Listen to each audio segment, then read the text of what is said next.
सांसद अरुण भारती ने बाबा गिद्धेश्वर नाथ मंदिर में पूजा अर्चना की, आरती में हुए शामिल। बताते चलें कि सावन के पावन महीने के अवसर पर जमुई के लोकप्रिय सांसद अरुण भारती ने बाबा गिद्धेश्वर नाथ मंदिर पहुंचकर भगवान भोलेनाथ की पूजा अर्चना की। सांसद अरुण भारती ने मंदिर में आयोजित श्रृंगार पूजा एवं आरती में शामिल होकर बाबा गिद्धेश्वर नाथ का आशीर्वाद लिया। इस दौरान उन्होंने विधि विधान से पूजा अर्चना की और क्षेत्रवासियों की सुख समृद्धि, शांति एवं खुशहाली की कामना की। सावन के महीने में बाबा गिद्धेश्वर नाथ मंदिर में श्रद्धालुओं की विशेष आस्था रहती है।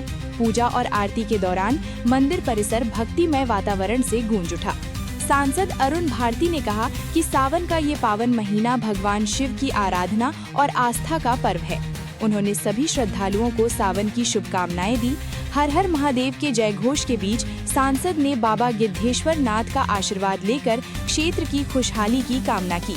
ऐसे ही जमुई, बिहार और देश की हर बड़ी खबर के लिए सिटी चैनल जमुई को सब्सक्राइब करें और लाइक, शेयर, कमेंट जरूर करें।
Iswana